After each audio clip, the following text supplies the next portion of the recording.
Hi friends, आप सब कैसे हो। उम्मीद करते होंगे कि आप सब अच्छे होंगे, मस्त होंगे, स्वस्थ होंगे।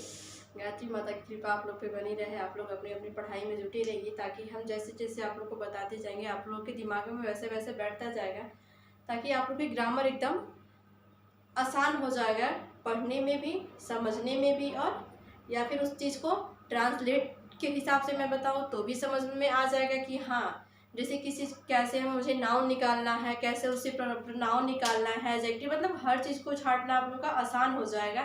आज इस क्षेत्र में मैं आप लोग के लिए वीडियो लेके आई हूँ इंग्लिश ग्रामर के लिए, जिसमें मैं आज बताना चाहूँगी कि काइंड्स ऑफ नाउन, मतलब नाउन के कितने भेद होते हैं और उसके बारे में क्या क्या होता है, उसके बारे में आज मैं आप लोग को बताऊँगी बहुत अच्छे तरीके से।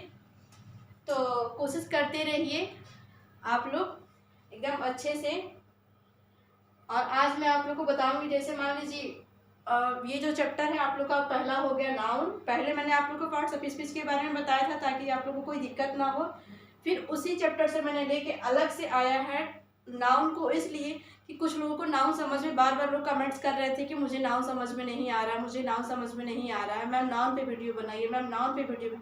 तो फिर मैं सोची कि आप लोग को नाउन पे ही क्यों ना आज बता दूं, इसीलिए मैं आज आप लोग के लिए नाउन पे वीडियो लेके आई हूँ। बहुत अच्छे से इसको बताऊंगी। अगर आप लोगों ने अच्छे से इसको पढ़ लिया, समझ लिया, तो एकदम नाउन आप लोग के लिए चुटकियों में उस चीज़ को क्या कर सकते, एकदम सर्व कर सकते हैं। आज आप लोग को मैं बता देती हूँ कि नाउन के कितने भेद होते हैं। तो नाउन का हिंदी होता है आपका संज्ञा। जैसे मान लीजिए संज्ञा, संज्ञा में जैसे नाउन में आता है ना, जगह आ गया, स्थान आ गया, वस्तु आ गया, जो चीज़ है। जैसे मान लीजिए इसमें बता रहा है, जैसे इसका हो गया प्रॉपर नाउन का हिंदी होता है व्यक्तिवाचक संज्ञा। फिर कंटेबल नाउन का होता है गणनीय संज्ञा, और अनकंटेबल नाउन का होता है अगणनीय संज्ञा। जैसे वो ये जो तीनों चीजें हैं, ये जो नाउन का भेद होता है उसमें बताता है आपको कि ये जो नाउन है आपका, आपको नाउन को 3 भागों में बांटा गया है, और 3 भागों में इसकी डिफिनीशन क्या क्या आती है, तीनों की डिफिनीशन मैं आज आप लोग को इस वीडियो में बताऊंगी। और बहुत अच्छे, बहुत सटीक तरीके से बताऊंगी। आप लोग अगर समझ जाते हैं तो आप लोग के लिए नाउन एकदम आसान हो जाएगा। तो देखिए प्रॉपर नाउन की डिफिनीशन मैंने कैसे लिखा है। ये आपका प्रॉपर नाउन हो गया। A proper noun is the name of a person, आ गया ना, पार्टिकुलर पर्सन, पैलेस और ए थिंग। जैसे अभी मैंने आप लोग को बताया कि प्रॉपर नाउन में क्या आता है, जगह आता, स्थान आता और वस्तु आता है। ये मैंने पार्ट्स ऑफ स्पीच में भी बताया था कि आप लोग को समझ में आ जाए अच्छे से। और फिर मैं इसको, इसी चीज को प्रॉपर नाउन में रखा है ताकि आपको प्रॉपर नाउन में भी समझने में कोई दिक्कत ना हो। तो ये रहा आपका। जैसे मान लीजिए किसी भी चीज के बारे में अगर हम जिक्र करते हैं, जगह हो गया, स्थान हो गया, उसके बारे में हमने जिक्र करते हैं तो आप लोग को समझ में नहीं आता है, वो चीजें मैं आज आप लोग को प्रॉपर नाउन में बता दी हूँ। फिर उसी सेम उसी के जैसे हो गया आपका अनकंटेबल नाउन। तो मान लीजिए इसमें दिया हुआ अनकंटेबल नाउन में क्या क्या चीजें आती है। तो पहला आपका दिया हुआ है thing which can be countable, connect and have plural form also are called countable noun. जितनी जैसे कंटेबल नाउन का हिंदी होता है गणनीय संज्ञा, जैसे जिसे किसी भी चीज की गणना ना की जा सके, जैसे कंप्यूटर का हिंदी होता है ना गणना करना, सेम वही चीजें हैं इसमें अनकंटेबल नाउन में। जो ये नीचे वाला आपका पूछ रहा है, फिर मैं कंटेबल नाउन को बता रही हूँ ना। तो कंटेबल नाउन में जो चीजें मैं बता रही हूँ आप लोगों को, वो बहुत आसान है। अगर आप लोग इस चीज को याद कर लेते हैं तो बहुत अच्छे से आप लोग समझ जाएंगे, उसको पढ़ लेंगे, उसको छांटने में भी बहुत आसानी होगी। तो आप लोग इस चीज को मिस ना करिए, आप लोग देखिए, ताकि मैंने अगर मुझसे कोई गलती होती या फिर कुछ दिक्कत आप लोग को समझ में नहीं है तो प्लीज आप लोग कमेंट करें, बताएं कि हाँ यहाँ पे आप लोग को समझ में नहीं आ रही है। फिर मैं उसी चीज को आप लोग को दोबारा बताऊंगी। ऐसा नहीं है कि अगर आप लोग कमेंट करते हैं तो मैं नहीं बताऊंगी, बताऊंगी जरूर। फिर तीसरा वही चीज है कि अनकंटेबल नाउन, इसमें क्या चीजें होती हैं, जैसे होता है ना एक दूसरे से क्या करना, जो तुलना हो जाती है। तो मान लीजिए दिस सॉरी थिंक है, थिंक विच कंटेक्ट और कॉल्ड अनकंटेबल नाउन। तो ये जो आपका कंटेबल नाउन है और अनकंटेबल नाउन, दोनों में थोड़ी बहुत की अंतर है। और ये जो आपका प्रॉपर नाउन है वो सेम नाउन से ही रिलेटेड है, जैसे आपने नाउन में पढ़ा होगा, सेम वही कंडीशन आपका प्रॉपर नाउन ने बताया है। नहीं, इसमें कोई दिक्कत परेशानी नहीं है। अगर आप लोग को ये चीजें नहीं समझ में आ रहा होगा तो फिर आप लोग मुझे कमेंट में बताइएगा कि हाँ मैम मुझे छांटना नहीं आ रहा, फिर मैं इसी चीज को दोबारा बताऊंगी। फिर इसी के लेवल पे ये चीजें है काइंड ऑफ नाउन। जैसे मान लीजिए मैंने यहाँ पे आपको प्रॉपर नाउन बता दिया, तो प्रॉपर नाउन अगर मुझे छांटना होगा, जैसे मान लीजिए राजीव नाम आ गया आपका, है ना यहाँ पे राजीव, जैसे राजीव अगर नाम आ जाता तो फिर हम उसको क्या करेंगे, प्रॉपर नाउन में कैसे बदलेंगे। राजीव का मैं मुकुल कर दूंगी, राजू का ललन कर देंगे। जैसे क्या होता है, अगर जो जेंट्स है वो उसको जेंट्स को जेंट्स में ही चेंजिंग करते हैं यानी बदलते हैं। और जो राजू, जैसे राजू का नाम यहाँ पे दिया होगा तो राजू को हमने किस में बदला है, ललन में बदला है। फिर यहाँ आपका रूपी हो गया, रूपी को मैंने सोनी में बदल दिया, पटना का बिहार, इंडिया का नेपाल।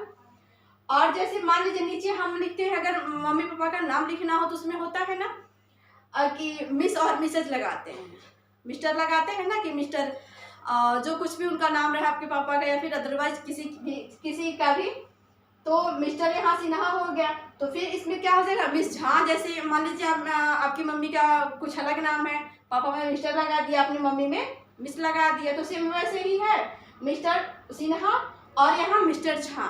ठीक है, ये आपको प्रॉपर नाउन समझ में आ गया। और फिर वैसे ही देखिए कंटेबल नाउन में जो आपका दिया हुआ है, जो ये कंटेबल नाउन में दिया हुआ है उसको क्या करते हैं, जैसे मान लीजिए लड़का है तो उसको हम कैसे चेंजिंग करेंगे, तो वाह है तो उसका क्या हो जाएगा, गर्ल हो जाएगा। मैन है तो वुमेन हो जाएगा, पेन है तो पेंसिल हो जाएगा, टेबल है तो चेयर हो जाएगा, हैट है तो बैट हो जाएगा। हैट मतलब टोपी होता है, बैट मतलब बल्ला होता है। ये चीजें आप लोगों को पता है। और इसमें भी अनकंटेबल नाउन में आराम से आप लोग आसानी से समझ सकते हैं, कोई दिक्कत परेशानी नहीं। अगर कोई दिक्कत आप लोग को होती है तो प्लीज़ आप लोग बताएं मुझे, ताकि मैं समझ सकूं कि हाँ आप लोग को ये चीज़ें नहीं समझ में आ रही है, फिर मैं इस चीज़ को आप लोग को दोबारा बताऊंगी। और फिर इसी में तीसरा आपका आ गया है अनकंटेबल नाउन। तो गोल्ड का क्या होगा, घी हो जाएगा। जैसे गोल्ड मतलब सोना होता है, तो गोल्ड का घी हो जाएगा, टी का कॉफ़ी हो जाएगा, वुड का पेपर हो जाएगा, ब्यूटी का म्यूजिक हो जाएगा। अगर मुझे मान लीजिए आप लोग को अगर नहीं आता है तो मैं आप लोग को एक एग्जाम्पल के तौर पे बताती हूँ। मान लीजिए आपका एग्जाम्पल रहा, ठीक है, तो यहाँ पे जैसे मान लीजिए मुझे प्रॉपर नाउन छांटना है, अगर इसमें दे दिए हैं तो दिस इज ए, मान लीजिए यहाँ पे मैंने काउ कर दिया, दिस इज ए काउ। तो अगर इसमें आप लोग को नाउन छांटना है तो आपका क्या हो जाएगा, ये काउ आपका नाउन हो जाएगा।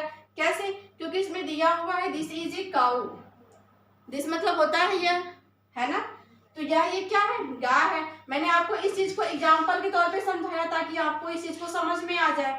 सेम वैसे ही जो अनकंटेबल नाउन है, ये जो बॉय का है वो गर्ल हो जाएगा, मैन है वो मैन हो जाएगा, पेन है पेंसिल हो जाएगा, और जो टेबल है वो चेयर हो जाएगा। हैट का मतलब बैट, मतलब हैट मतलब क्या होता है, टोपी होता है, और बैट मतलब बल्ला होता है। ये चीज़ तो आप लोग आसानी से समझ आ रहे होंगे कि हाँ मैं आप लोग को क्या बताना चाह रही हूँ। फिर मैं आप लोग को इसी चीज़ को, अगर आप लोग को नहीं समझ में आता है तो मैं इसी चीज़ को फिर दोबारा आप लोग के लिए लेके आऊँगी, ताकि आप लोग को अच्छी से समझ में आ जाए। आप लोग से रिक्वेस्ट है कि मान लीजिए आप लोग इस चीज़ को देखिए, ताकि अगर जहाँ हम नहीं आप लोग को समझ में आता है फिर मुझे आप लोग कमेंट करिए, मैं आप लोग को ज़रूर बताऊँगी। लेकिन आप लोग एक बार इस चीज़ को समझने की कोशिश करिए। हम भी अच्छी लगने लगेंगे जब सरकारी नौकरी हो जाएगी। कब, हम भी अच्छे लगने लगेंगे जब सरकारी नौकरी क्या होगी, हो जाने दो। ऐसा है ना, जैसे लोग मान लीजिए किसी भी चीज़ की तैयारी करते हैं तो लोग क्या सोचते हैं, जब मेरी हो जाएगी तो मेरा अपना भी टाइम, लोग कहते हैं ना मेरा टाइम आएगा, अपना टाइम आएगा। तो सेम वही चीज़ें हैं। आप लोग प्लीज़ घबराइए ना, एकदम क्या है, एकदम पढ़ाई में जुटे रहिए। और आप लोग को अगर किसी भी चीज़ की दिक्कत होती है तो आप लोग मुझे बताएं, कमेंट करें, मैं ज़रूर, अगर आप लोग को कोई इंग्लिश ग्रामर में दिक्कत होती है तो मैं आप लोग को ज़रूर बताऊंगी, क्योंकि मैं इंग्लिश ग्रामर की ही वीडियो लेके आती हूँ। अगर अदरवाइज़ किसी भी सब्जेक्ट में आपको कोई गलतियाँ दिखती है या फिर नहीं समझ में आती है तो अदरवाइज सब्जेक्ट से भी पूछ सकते हैं, मैं बताने के लिए एकदम आप लोग के लिए तैयार हूँ। बस आज के लिए इस वीडियो में इतना रहेगा, फिर हम मिलते हैं आप लोग से नेक्स्ट डे।